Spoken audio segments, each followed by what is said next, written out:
connectez-vous.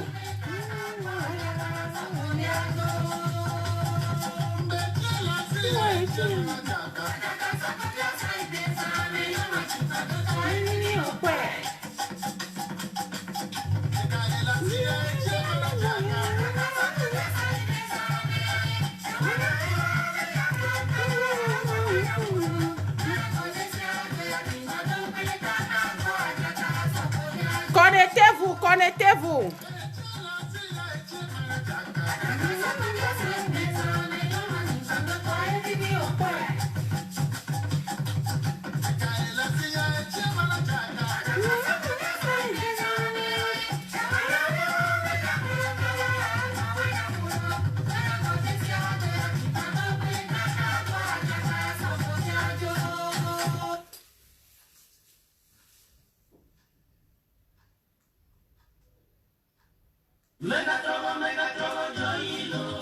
Oh,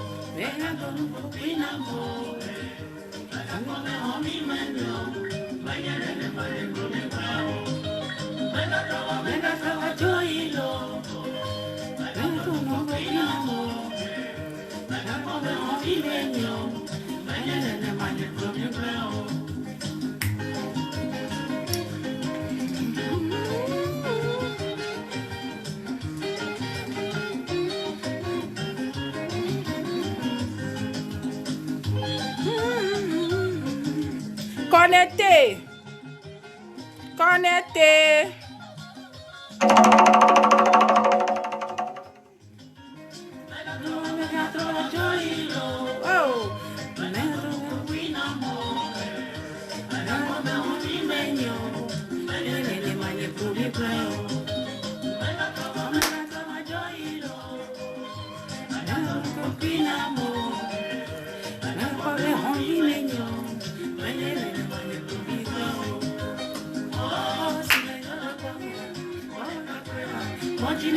Oh. Oh, ira de magosia, sina jole koni, lore kapea, mojine konao. Oh, ira de magosia, mega doji kuna mokwao. Connectez-vous, connectez-vous. Salut.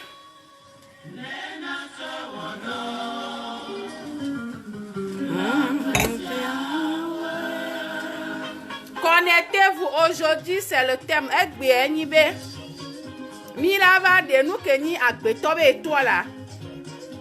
Et nous que ni sokemba partager nous. Amedom semo, on va les yon, on va n'y être ma on ne yo akpo. Le ko on est doa Egbe Amila we. Yo balé biombe, et n'y moule bon ni soabe Agbe et toi là et gomme de ma. Donc à ma fion chalo.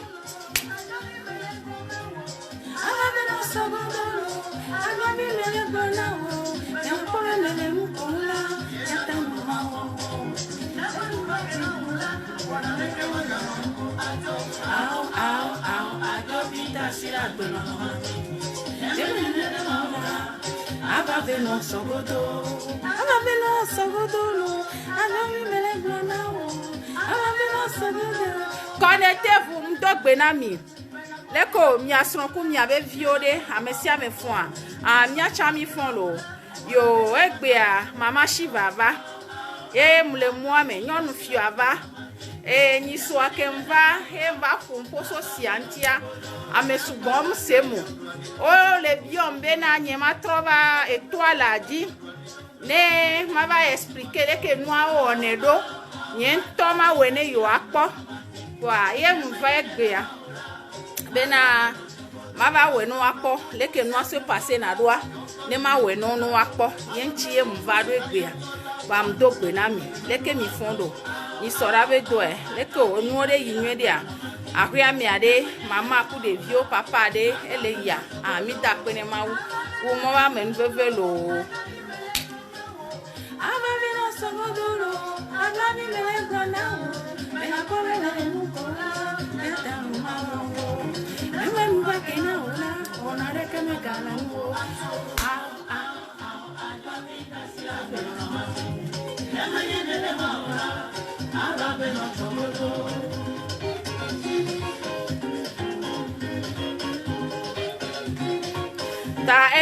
m'y connecter. En plus, à partagez-vous, s'il te plaît. Partagez.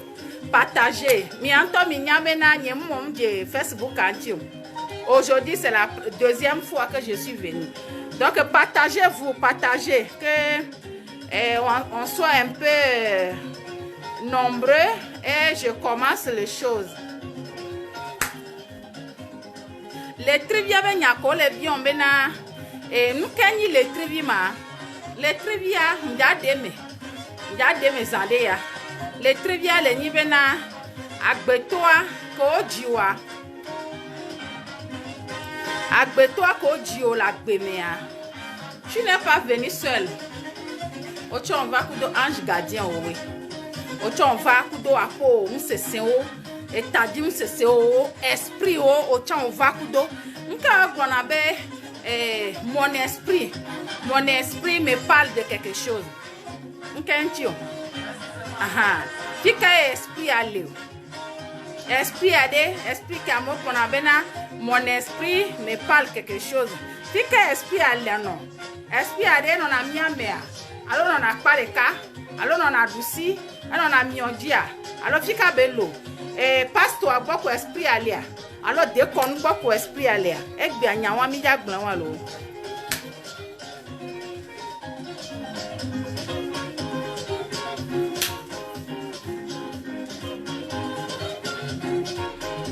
Connectez-vous s'il te plaît, connectez-vous, partagez.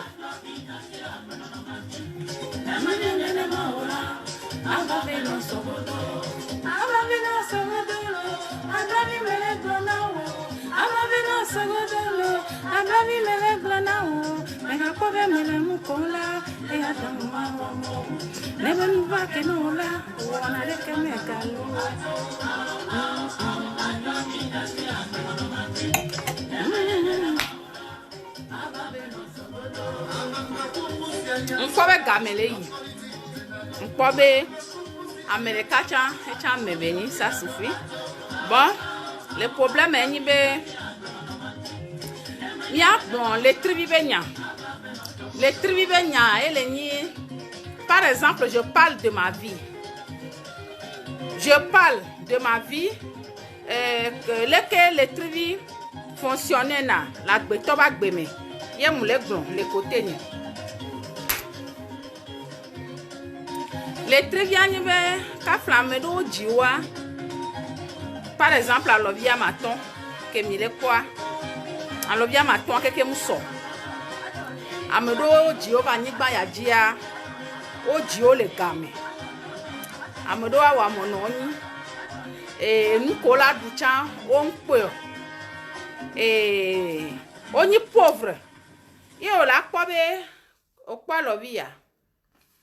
Okoya eya ehwe eya eyiji eya ele koni eya tro edidi vire eya ha ewonua okwa alovia matomso nkenchi alovia matomso do a ne amesia mekela nyigbaji ani mi do même catégorie nko ba bubure ko magate ba no nyigbaji Amesia me nchamudo nkodoa. Je suis comme tu es ou bien on dit elle est compliquée. Yo ndekpe bubure pe vovoma baba nanyo. Yo mawu ye be wa lovia maton. Bena alovi de nka alovi de pe ma sokudo no vio gonye nyagbe toko la nyigbaja de pe ma sokudo Americo. Amesia me kudo be niveau amesia me kudo be capacité. Amesia me kudo yebe nkebe sova. Les trivia, par exemple, je parle, me le blogna, tonya, les trivia, par exemple, ko jinya. Les trivia, jova nyigbanjia, nyamu jokudo nu. Kengola va nyigbanji ma wu ogbanare. Sona nu penara menchi. Et nous, les Christomea, bon, c'est top, on avait la destinée de la personne. La destinée de la personne toi tu t'oblona. Bon, les deux comme ne l'ennemi a destinée de la personne ko jirevia zereka odola santoa nya ke to nya ngble na mi sa be to nya huno be ni bon no jire via zereka o kana de via akpona me de via de me ke be ni o nu ke be he ba ni gbaji o agbede be ni a kabita be ni a mason be ni a doka oto be ni o nkele be le trivia mo bonne kele mo mal kele mo opone no kwevoa ye mia togbe ku mia mama o va yina cerveau me ye yo va kana le trivia po if ya ko ke a le ko la sendo yo bunata me leke yo la sen ya ebe la nyon leke yo la we ya ebe la nyon yo va de na susu yo va nanani non mama nanani muso va nanani yo de na susu be na leke mia wo binya be so me do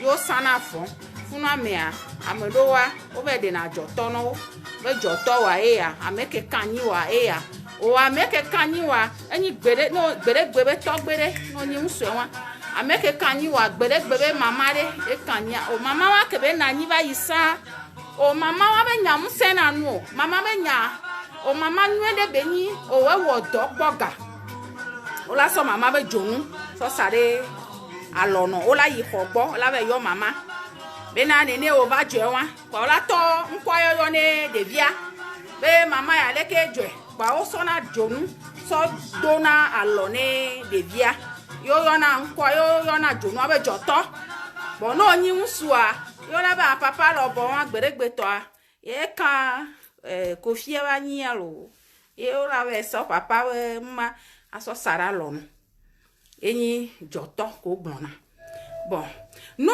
wo joto ano voa le trivi wa mea ne amedo wa o wona fana mezereka awa fan pede nchino ga mea na anya ponli keji yo le ponli keji o vala nyi gba ya ji enu ke o la du enu ko ma du endo le mi du ne apporter na malo na mi endo le ami du ne apporter na malo endo le mi dona apporter na malo na mi va on s'en fout e go nye mi mu nye o nye be famille o ngble na mi o clami nene donc am cham le coupable nyayame amere pepe le coupable nyayame bon donc ko ba ka o ko afana wa yo la ba poponlia ye ko poponlia ponli ka ji ole o ye nuanyo ye ponli ka ji de bi ale o ye be pota ne ba gbe o ye ma belle salut ça va merci hein, merci pour le cœur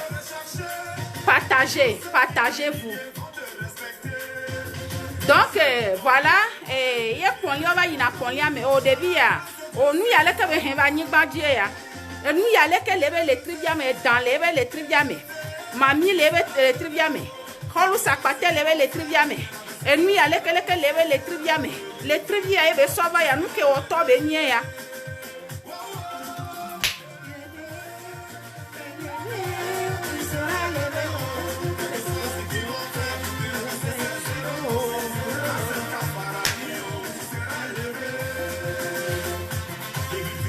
on va lever. Donc voilà. Et on a pour le trivia, mais on a so ponlien so ça. Nous sans ponlien voix. Et on a pour des viables le trivia quoi. Déjà. Il y a attention. Assistant. Donc voilà. Et on a pour le trivia, mais il y a des viagnes et des positions. Et pour des viages, il y a des positions. Et nous qui m'a dit, on va bien. Et on va nous en bas de viages maison. On a comme des vieux on va bien. Kaflanta flatier, n'en barra ni chitocha. On a comme y va bien. Kaflanta flatier, et on n'a pas fait d'aider. Pas trop parfait. Personne n'est parfait dans la vie. Et à moi que le vaudou, mais à moi que les cérémonies, mais tiens, on doit avoir des problèmes. Il y a combat partout. Combat les chochitoba home. Combat les hunoba home. Combat les mamis si va home. Combat la mere pepe va home. Bon, y a combat wa mea. Y combat la va ma wedu na jinam. Y a des vies que ve sisi mea. Nous devons nous les pratiquer. Et les pratiquer. Puis y a be étoile là, y a be les trivia. Elle va no briller. Et y a que les trivia va le briller. Les trivia que ve sauva. yo ji yo kwe yo sa et nous que le konlia mais nous que le trivia mais yo saint peut-être nous anom saint wa ye causer na malédiction la me ba gbeme elle est causé le niento agbenyeme elle est causé la me supon ba gbeme amedo ko jiwa no dakpe no wa tokwa no bena osodo yo note yo woni ne be no ano ye gbe ayo do victoire donc le kemi si fifia o la kwa me de fifia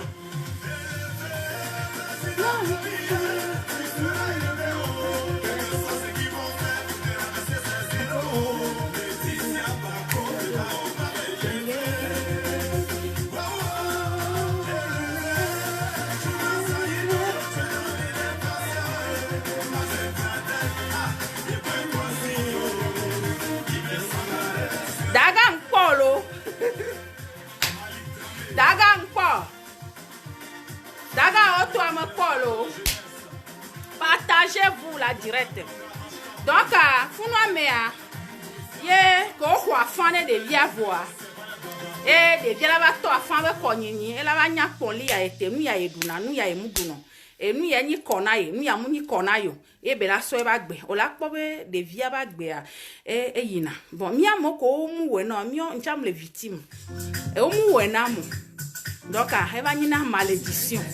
Elle a une do la clodo. On va gbemea. Nous sort à chilagen. Nous le can et canasso. Nous le trier Founo mea. Yo va donana mebe. Oh, m'avait dit nous que le wama quoi. Yo va chinate. Voix grand me quelque colle chitea. No chite kaba. Et nous va founo no ve si kem bebe chitea ina trop tard. Yo la va dieme. Obola ba bi obena est-ce que o jesi jotowa enya chuchuba ola bi obo hwafa kon li ko te o ola to kon li ame ye ola san kon li anu enu ke kplo ba ni gbaji o vedu kayo wo nto vo enwa ko gbona be enwa ke pastor dona gbera be am détruit holy go fire c'est faux on peut pas détruire o détruit na nu ke ne ote o nto ko va gbeme yo ve honde va dare homme le subo yo ko be nuwa ngba intéressé wa o la te détruit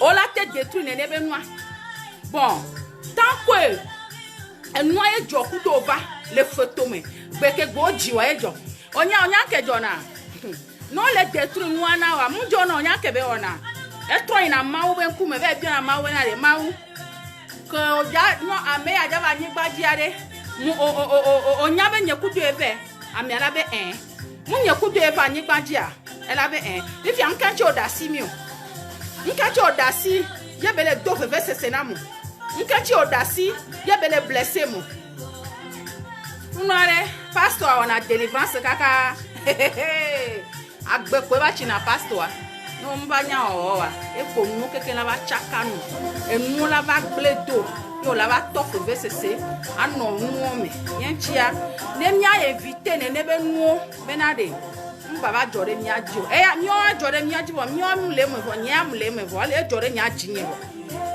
bo ne mia no evite benade enu ya wa mbaba jore mia be vi oku mia mama vi ojo nya mu le fie ne ma vinye divia ne ma de via ko bo musu alon mo ko gbe aye di gon ne ake apo de via de nka benyi o ye be so nka benyi o ye ma san kon liane parce que ayake mo bu ridicule dans ma vie humiliation dans ma vie non je ne veux pas encore nyengba ji ne vinye de pe ka je ma me vinye de pe jo donc anya gbo nya ma ji e me ko bon non ji e me ko yo le woni ne be nua ola ba no enu la ba zande avedu ya la ba ola be ya e joko la we o wo no ke o la pa ame afu amero no we no kaka o boa le ke vodu aba dira no doa o ba gon na be na me le set me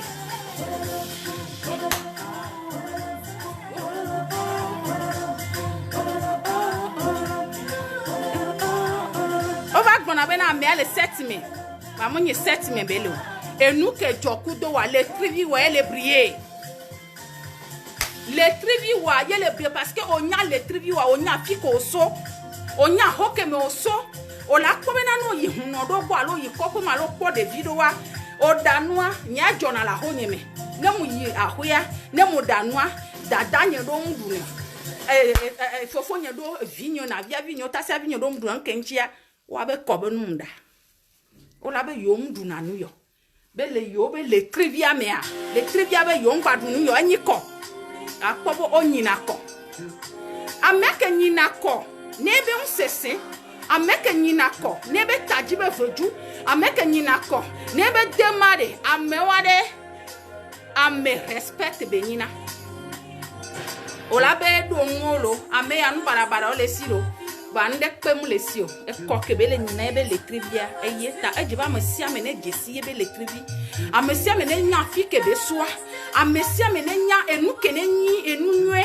kudo nu bara mitasi mawe nya ya le tepe yento enfant egbe a mawe na enfant parce que so zamea oh yemute onu anyoro wa matin ya kemfua enyento mu dogbera ma petite prière je me sens bien avec mon Dieu va mawe interdit benade a hoho amo fiko so mon Dieu jioro a et toi fika betito toi il habite Carrefour de Lausanne alors toi le Carrefour d'Asigame fika yoso ayi roko ma bia koya enyi le des enyi le trivi be nyakem le kun ye no di le trivi on yo kwa le trivi wan no muji yo po yo sampon le wana wa tout d'abord a son ya neva ma jade ela no sasava no yi hare moto we na no ya no bo la ba me ya gboloe be mo le di sun to wa do gbefun ko bele wo ba mo yin gbefun yo ye be jiji am le munya ye be jiji am yin gbefun be yin o yebe jiji enu akemi le do ame yebe nyi o ploamedo a eyele defune enu kele we yem tele yinko yem tele krosi wa yele defune bena yem tele no nsu de pe kola na nyiku do nsu de gbe aso kola do nyi so aba mo la be we le ko gbe fun wa kwa hasi ko munya hasi to be nyi o nyonu kele fifi be ye lon be na nsu ya ne ba mo ne ba jo e ya ha ba a jamais nyom de pepe hia be dignité nyom de pepe hia ye be dignité le ba ho me be ye son le respecter mu tu ne respecter ne be no le ye wo nko ebo wa ye ba détruire na me ba gbe e la ba no le o ma de son peut-être o va de son ba e vi be nya la no de funu e o do ma ni to po do we gba so mja po do amo le crucifix wo le e pole e nde pe mja no machine o tu es comme ça. Fifi o la va so yo va yi church ya yo va découvrir na bena ye malédiction ya so a home no e so to ba home so no ba home e lui ke o la de no me no bena le trivi ke o jova le trivi wa mea e nu ya le kele me yo do la sa o mu we na o do la préparer le trivi wa jre me do no anya nu ke nyi konu ke mu nyi konu a o mu le ja glo no vo be délivrance e pa paf. Le feu. Wow. Oh feu madame qui a. E vole trivi wa on ake. E wa ake. E va no kwa. E kwa lo. E le feu ava no. O le dano. Pastor la da fe ka. E vo nu que la va chikone pastor.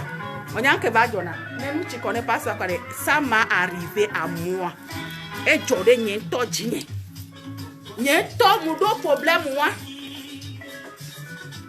Gogo segle Elisa si hey Lisa vazogae Lisa Kenya mevichuki samonya Lisa vazogae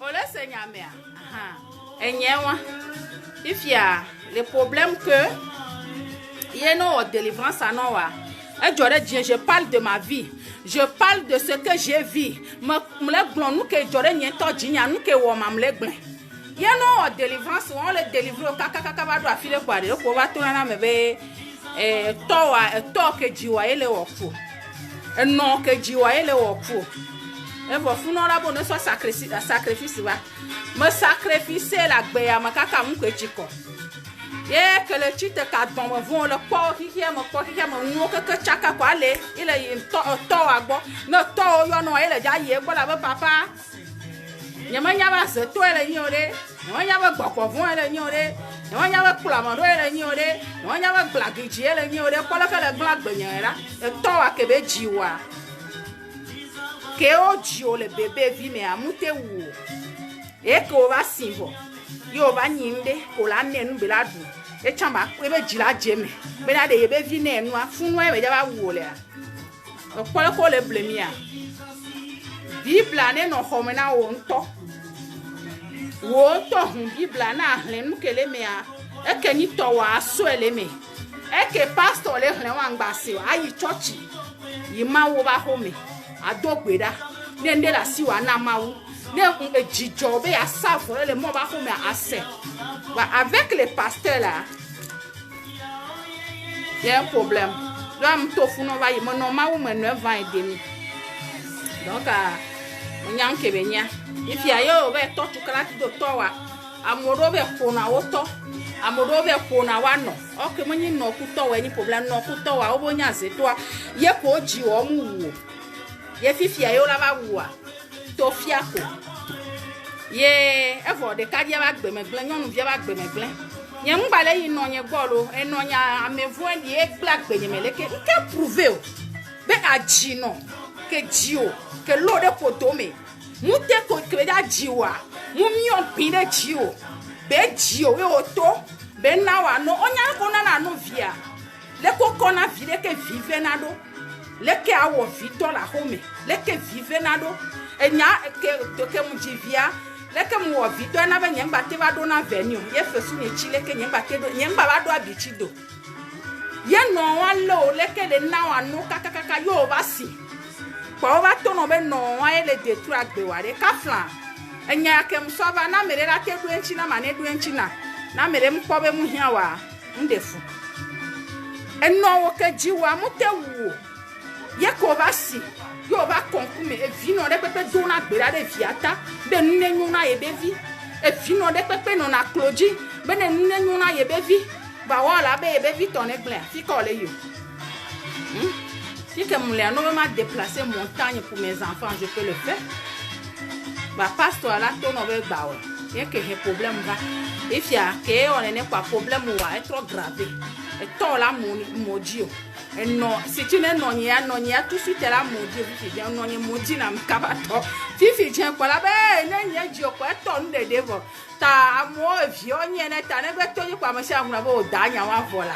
Oh maman dada nya vi ma ko oh ye jiwa ye ma we pro fifi le ba konkume ya de fi o ba ye jio yo ko mi to na shido do ni si tu nye takine na wa ka wa ya nkan to ko mwele mi o mi apo mo ko ni fi bo de ko mi ya dumba ese nya mi donc a je be mi apo mi ado ko gbo ke amobiom ni so be na enkenyi le trivi ma enchi mle expliquer côté wado. Bon, peut-être j'ai mal expliqué, peut-être bien un euro.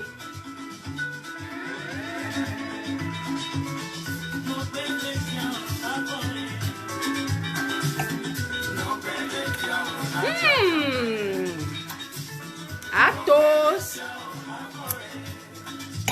Ola senya mea. Yen chem le de côté wa mero.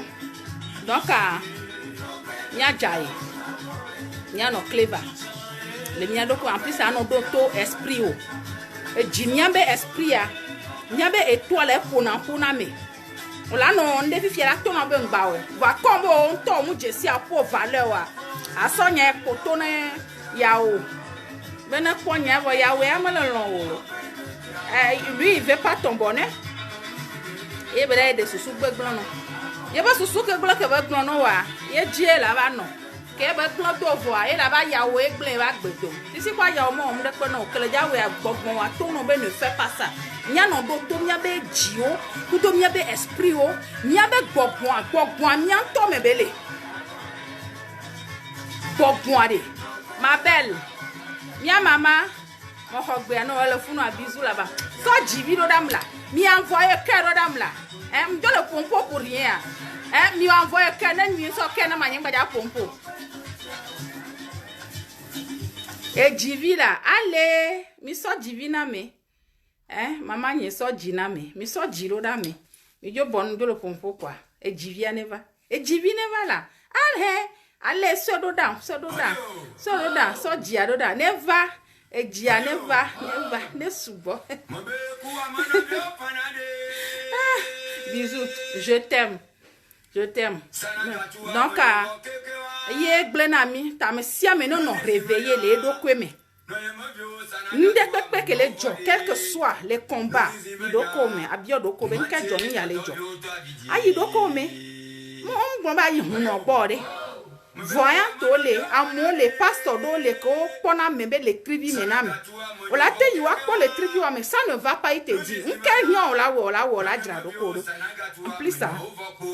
N'de ka ke hena ngbe ni non a trop salité. Et ya ma trova, ma va glon salia. Leke salité glenam la menchi. Leke mungibe salité o mu le siku ba kusan lo. Kudo mu le siku adio lo awo. Le salité a le bokome. Fréquentation o. Leke be hena ngbe glen na me ba gbeji. E nu o cha après a ma trova ma va glen. Donc a egbe a mo pion be mkani le tribia ma e mo expliquer wa. Be leke be yine wa. Donc voilà, je l'ai expliqué. Et mpobe na amoko le kamea yo la se amoko mu se cha mpobe no va ko video a o la se nu ke mgwa bon egbe a problème eni be na ni som plon kon ko le so sinchi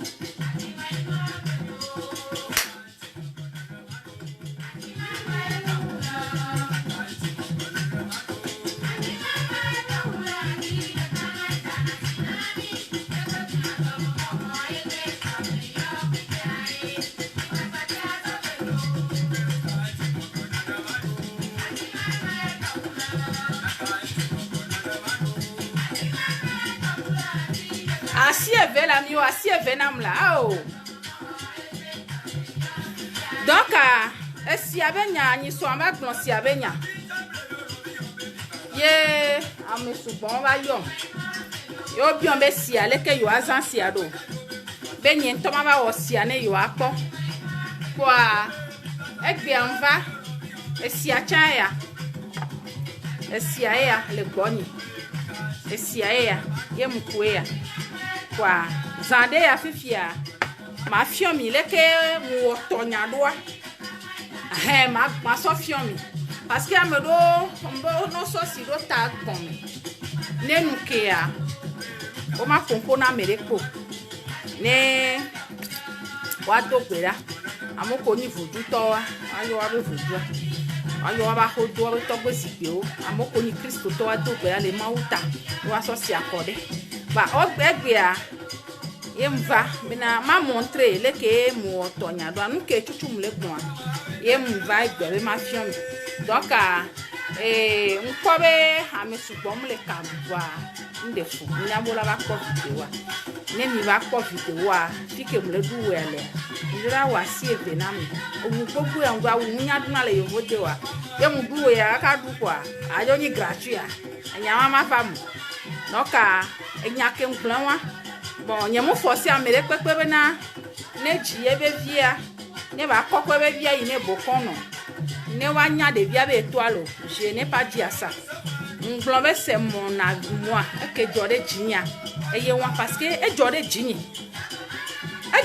m tro jime 2010 mi nya ke na m tro jime un pe ploflo dodo e podi ame afangu du la menti anovi la tote pola plo adaje nu ke unyi wala boni moma wa mere ngbale trop jeune meni de vie so sunya mu odo ntoi touch ne ngle mu odo me fana mko je mu ya e ba semule ma ba kana mi mu fao c'était un combat ba mda pene mawu bena mawu de la signe ye chi nglon ba me si amene so ebe bible ne hlen nu ke le bible ma nu ke bible to anto gbon ne hlen ngba se ke pastor ke so ye to a e je ma ji de so pe e ye be la upload en chi video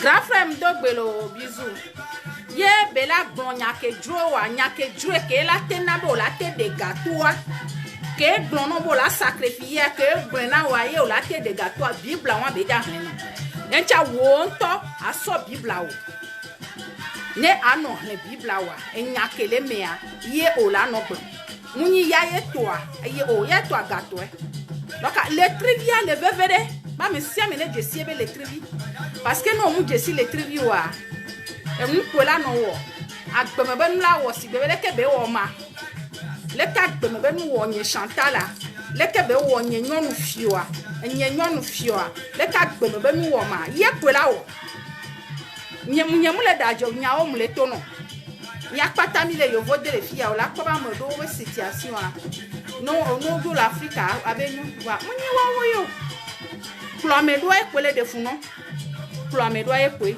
donc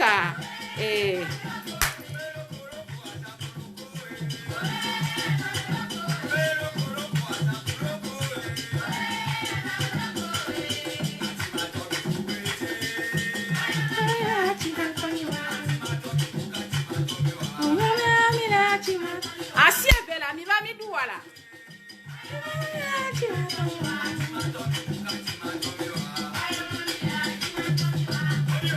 oh anye flauvi ni manya udua anye aflauvia ni manya udua muduna wento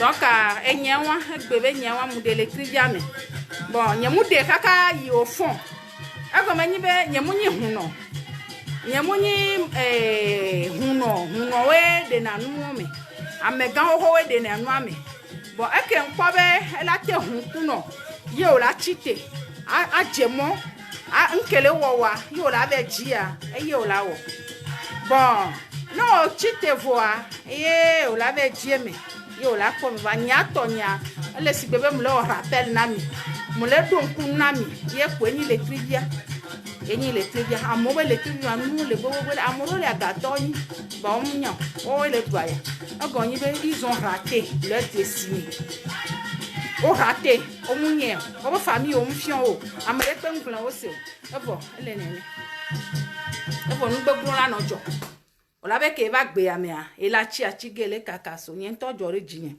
e jore jinye mo fan vi me se vevon ve do church mi kakia egbe ya mawu ke mu jesia enyi mawu de ke trouver na solution na me pastor do pe la de tanye mo pom le fi ale khonye me le Africa me blu nyo pata mo so na pastor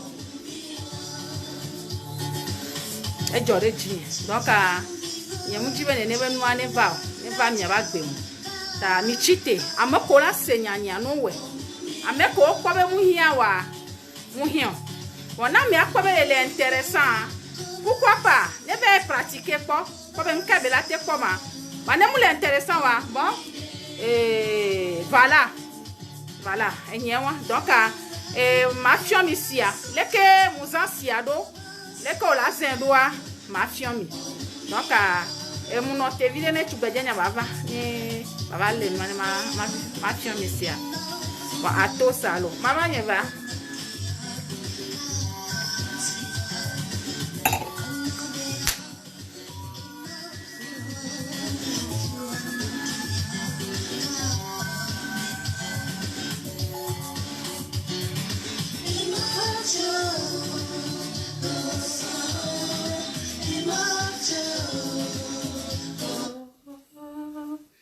elle veut ba mesia mene jesie be dessiner elle veut ba mesia mene nya be dessiner no nya dessiner wa onya crevette gbalo ya kemi duna egbe na mle miachi crevette gbalo kemi duna si tu po ehala kemi duna adwa be vivin toi egbe na mle miachi e détruit na situm agbeto ba gbe ao mero de nu mawe megana una pe mo mama yeba mero de nu mi jo mi jabe o si e ya o yo ni Ezoyana.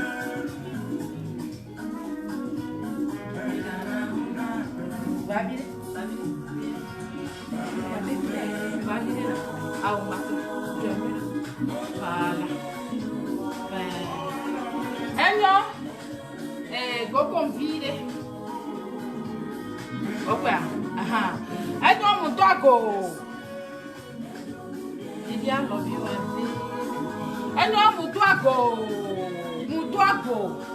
mudago ne mau sobo lisa mudago ne kike koni akeke manya ple manya ovo juo keke comme voduo to me voduo ku me voduo me yomi ye ke me yomi a me yo togbenye me yo mamanye me yo tonya pe me ngon yo no nye pe me ye me yo mi aba togbe sikpia ho sikpia pa sikpia me yo ye me yo juke me lea me yo aba msesan wa ba dema me yo nyale nyibe nene nde bale yi to fon de bale yi to wa de paralyser me souvent na be hu souvent ko la nyiba di na ba me sigbe avion ko me na me souvent na ba mi ame do mi le fond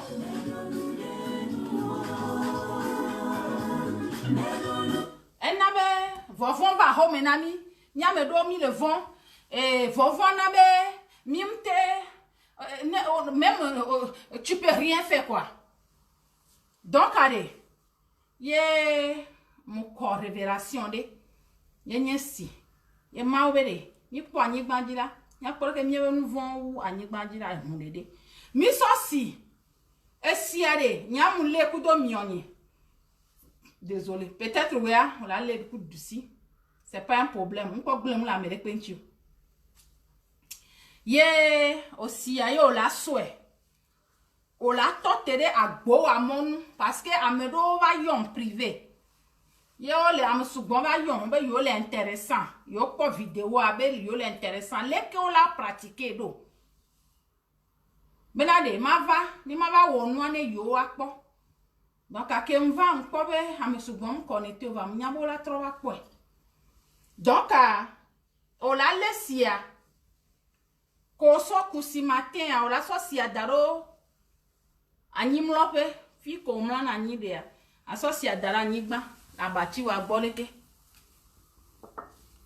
bon nem ki aswe ko so ya o ma dogbe na merepo o ma pompo na merepo ye o la sosia ye o la dogbe da yo la gnonya kele jijina wa leke no le yido o ma une kwa kwa ya onami e to manyape no manyape mile ami ndo amere pepe le juyamu Yehowa wenya metapoto ma okpo miaji hihia me hozo esia de mi le no be fafa ni va mi bio fafa de mia son ko mia be vio mia be famille yo ko l'Afrique mia be famille mia be relation mia be connaissance o nyam le bio fafa ne client nyo pata yem le bio fafa ne amenyo keke amenyo apache nyo amese menya amekonya mle gleno le bio fafa no yem bio no juke me mlea juame be tato mbiena o mbiena me ko le plomi autorité ko le plomi le juame mbio fafa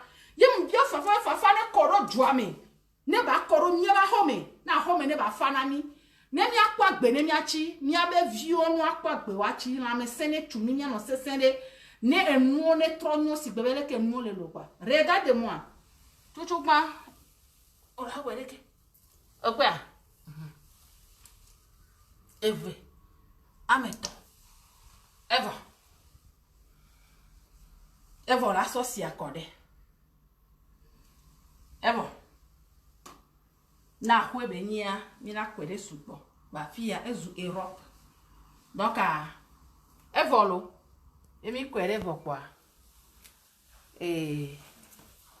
ola yi home ye ne on to le ke drobe adogbeda ola due ale ke drobe na e la no be ma we nkume a ola nu voilà enu ke chimbado wa be na ma ba fion wa munya be ma udele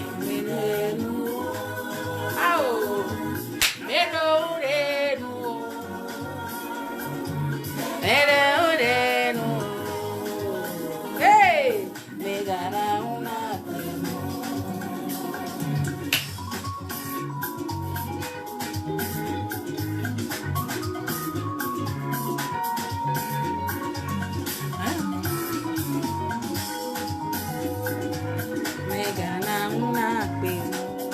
Atos. Voilà. On va faire mi bon. Le keola aussi. Et Diane Soubo. Et Diane Soubo. Mi do mse. Kaflan. On y va obligatoire avec ma voix. On y va forcer avec ma voix voir. Et Dron kudo appelle Jimmy. Kudo long. Et maman partager kudo mi. Bon, na me le quoi be la ouais. Ne ouais. Ne ami akwebe. Il n'a pas besoin de ça. Tant pis. Bon. Et toi le ben yaken glombe. No jidevia. On l'a dit joto la kwa fa. Afin me yo la kwa devia avec les trivile. Ye ola sa kon liane devia. Ye me funa mea veju ko va kuto le taji. Et nous ko va kui do kebela wo nous kebela wo. Ola glonya par exemple nya kon ligne mea. Nyama ya odoro ko veju do ele kon ligne. Nya o cha na mbe ji doa. Yo wo kon na kaka we o hon la te o do ma. Ni be nja ma we. Do tu ne me va fo mo pla ko la be ya. Muni wera o ma hun fio se na kwa mo a odo le me on va adorer comme lo. Je te dis la vérité. Entreprise a mené ye plonya wana. E da otom ni. Yem ba kona heavy o. Yem se na de pe bom. E l'étoile nyamia, étoile ko kwe me ya. Nya nyema odore pe na megbeto. Amera odona.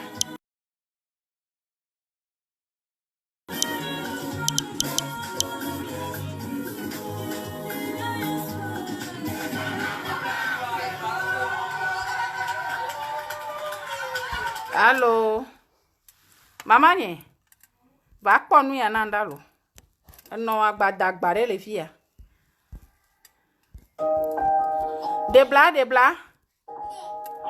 Y a que dit monsieur. Et de le pango demain, on fait comment? Ah, fille. Ah, mia s'excusez-moi. Nyemunya nuke ma okwa nu antodo beri kona mi ato mi ko nya fifie ma kone le ni problème afifie ta mi ano do gbere tene ma kone bien e ma no konko na mi e ya kekia nkume jake mi la home fie jiji e ya la na ba gbeto mi le chala pon de fifie peut-être ma o connerie de la com peut-être ma glognade elle la prend sérieux donc juste pour quoi sinon c'est mais donc voilà enyewa donc enyakem so ba otro yewa donc muni forcé o mena amene we ba mle plantonya na mi bena nya le trivinya e jouer na rôle à la gbenyeme le trivinya jouer na rôle le nya gbenyeme et nous que tout au plan e ko va na agbenyeme donc voilà et me souhaiter autre bon konami et mi asronko mi abevio et au 3 gbeni vendredi et vendredi ya nyato mi nya débuter week-end annuel et a home ne fa lolon ne va mi adopera nya yi mi adokome ye lolon ne nani ne mi aso dunu kele joaji ba mu dogbera bena topo mama o et tadi un se senyo électrique que henva chiva o denso mamio dao vejo manya ko manya to home no home kunde ku so apre vio o keke basi ne no miaji o tu akore miaji ho ka me de kema pomi o ne mi dogoa le ke mi le dogoa ni na gba no ni la gbo ba home e kumani mi ato do mani mi ato mi mu ajanu mi ba ku ajaku na me le du ya ne yi ne lo o to ane nyona mi mu lo mi ale gbegbe mu lo mi je vous aime trop mais à tous. Ok, bisous, ciao.